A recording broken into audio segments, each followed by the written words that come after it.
fatos e versões. O que vai impactar na sua vida agora no Café com Política.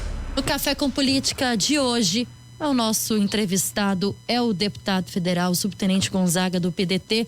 Olá, deputado, prazer falar com o senhor aqui mais uma vez na Rádio Super. Bom dia, Thalita. Bom dia, Rodrigo. Bom dia, prazer deputado. é meu.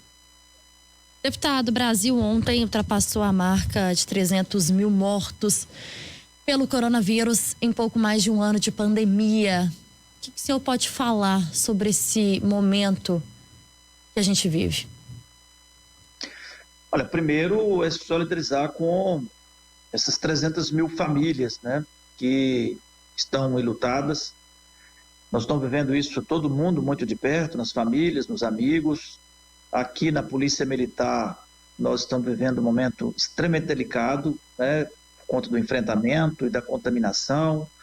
A nossa rede orgânica de saúde já também no seu limite, com fila de internação. Então, primeiro é ser solidário, né, ter um pouco de compaixão com tudo isso. Mas eu já falei aqui, Thalita e Rodrigo, nesse mesmo espaço, eu considero que houve um erro na condução desta política por parte do governo federal, né? Essa narrativa de que o Supremo impediu o governo federal de atuar na pandemia é uma narrativa falsa, porque o governo primeiro editou uma medida provisória para trazer para si toda e qualquer responsabilidade. E o que o Supremo reconheceu foi de que nós vivemos num país federado e que a Constituição dá competências aos estados e municípios e competências exclusivas e competências concorrentes. E o que o Supremo reconheceu foi que a Constituição, nesse caso, dá competência concorrente. Então, eu entendo e sou crítico nesse sentido do governo Bolsonaro, que não conseguiu ou não quis ou não se propôs a fazer uma coordenação nacional dessa política de enfrentamento à pandemia, assumindo o papel de médico, receitando, criando uma falsa polêmica sobre a medicina e a política, a ciência.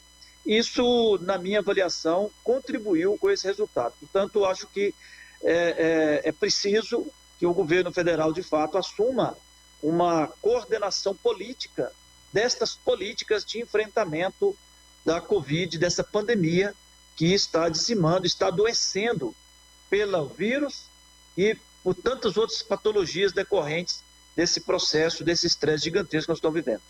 Deputado, em meio a essa pandemia, nós tivemos a aprovação e a promulgação da PEC 186, que permitia ao governo federal pagar o auxílio emergencial, mais uma vez o auxílio emergencial, um valor de 44 bilhões de reais, mas por outro lado traz uma série de medidas de arroxo fiscal, inclusive de controle de despesas de pessoal.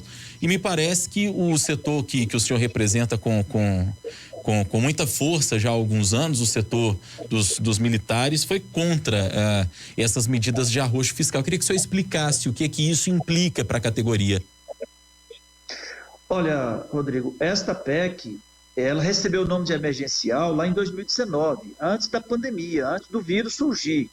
Então, ela recebeu esse nome de PEC emergencial numa perspectiva de quem a apresentou para resolver questões fiscais dos estados e municípios e governo federal.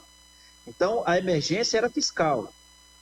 Ela ganhou esse contorno de pandemia no final do ano passado, quando o governo bateu cabeça para dar continuidade com as políticas de transferência de renda.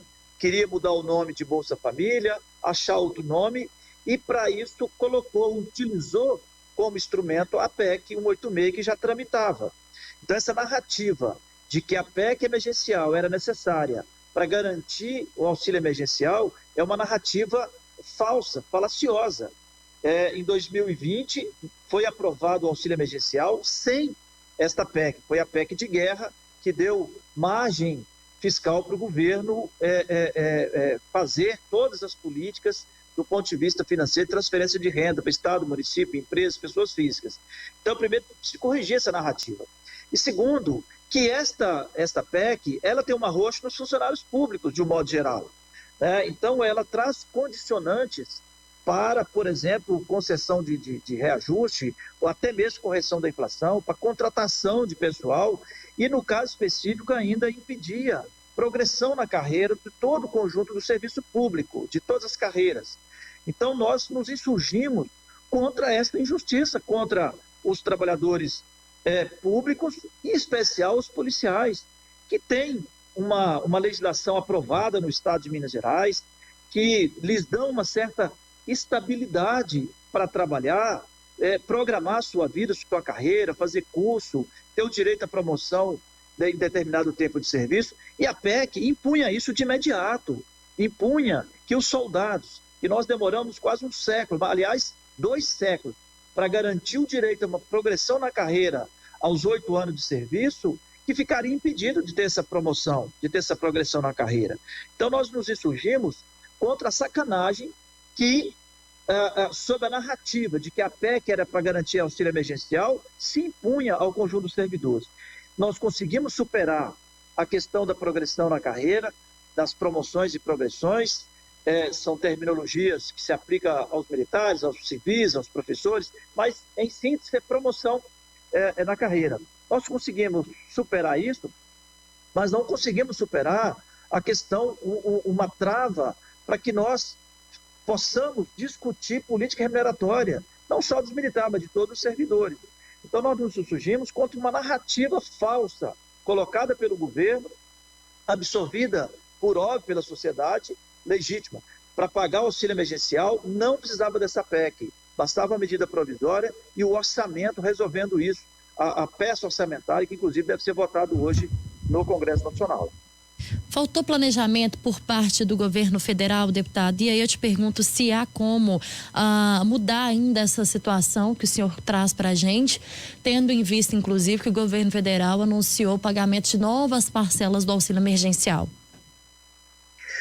Olha, eu acho que não faltou planejamento, foi um planejamento mal feito, né? Eu não vou dizer que eles não planejaram algumas ações, não vou dizer que o ministro Ernesto Araújo não planejou as suas ações na política externa, que hoje está reconhecidamente. Ontem ele passou por um vexame no Senado, as pessoas, senadores, pedindo a sua saída, pedindo para ele, sai, vai embora, porque houve equipe. Então não é falta de planejamento, é um planejamento equivocado, adotaram uma política equivocada e estão pagando o preço. Nós precisamos de corrigir, primeiro, para que cesse as mortes, para que cesse a contaminação. É claro que envolve a sociedade, envolve todos nós, né? Acreditar ou não em determinadas ações, se máscara é importante, se não é, distanciamento é importante, não é? Todos nós vamos convencer disso para todo mundo colaborar. Do ponto de vista do governo, eu entendo que essas 300 mortes, né, mais de 100 mil mortes em 2 meses, de fato tem que fazer e fez com que setores importantes do Estado, né, os poderes, se organizassem minimamente para que, pelo menos, criasse um ambiente favorável para a compra de vacina, para vacinar.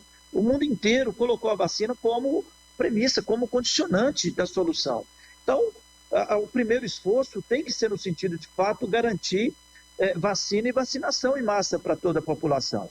E aí sim nós vamos conseguir organizar as outras políticas, inclusive a retomada da economia, que é tão necessária para a sobrevivência das pessoas, né, das empresas, das pessoas, do emprego.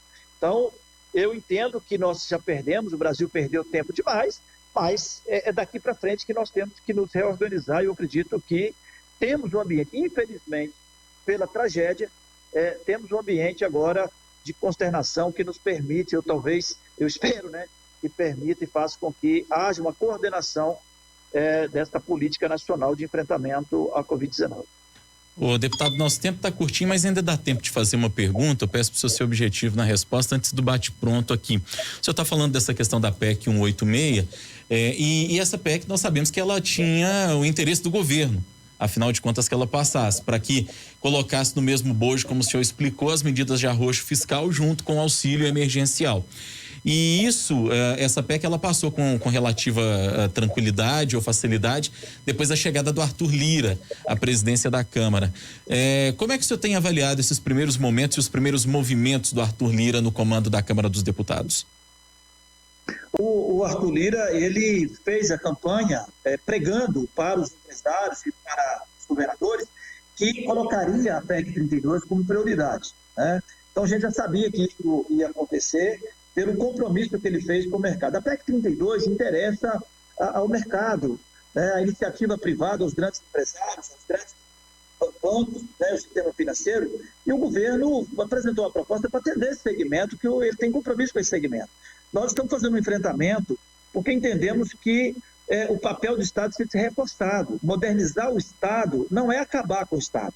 Todos nós advogamos a tese que há necessidade de modernização do serviço público, torná-lo mais eficaz, mais eficiente, mais barato, mas isso não quer dizer desmontar, desfazer o papel do Estado. E a PEC 32 vem muito nessa direção, por isso nós estamos trabalhando contra, né? Aqui não vai dar tempo a gente dissecar muita coisa, mas estamos trabalhando contra a PEC 32. Hora do bate-pronto. No Café com Política, hora do bate-pronto. Você já conhece o quadro? São perguntas objetivas, respostas objetivas, ping-pong com a gente aqui. Combinado, deputado? Vamos começar então. 300 mil mortos pela pandemia. A tragédia, infelizmente, é resultado de uma negligência do conjunto. A PEC 186.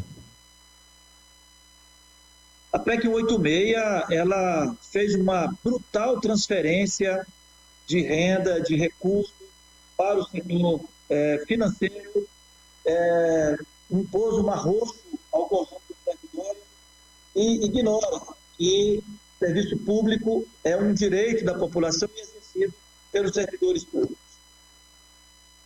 O novo ministro da Saúde emplaca ou não?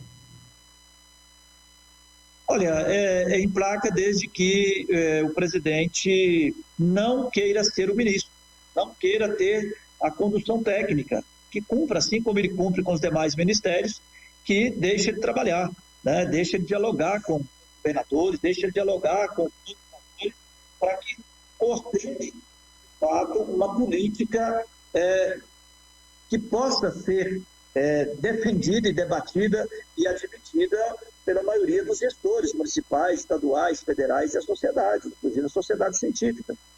O presidente da Câmara, Arthur Lira. O presidente Arthur Lira é previsível, é uma pessoa que precisa por cumprir suas palavras e tem autoridade hoje para coordenar uma reorganização, uma colaboração com o governo federal no enfrentamento da pandemia, mas que também atende uma perspectiva do mercado que, em boa medida, tem alguns conflitos com as nossas políticas, principalmente quando se refere à PEC 32, que desmonta, na nossa visão, o serviço público. Deputado federal subtenente Gonzaga, do PDT, foi o nosso convidado de hoje aqui no Café com Política. Obrigada, deputado. Eu que agradeço e desculpa meu problema de conexão, que eu recebi 2 ligações no meio da nossa entrevista. Isso acontece, a gente está sujeito a isso em meio à pandemia, mas faz parte, a gente agora precisa se comunicar à distância. Obrigado mais uma vez, deputado, até a próxima.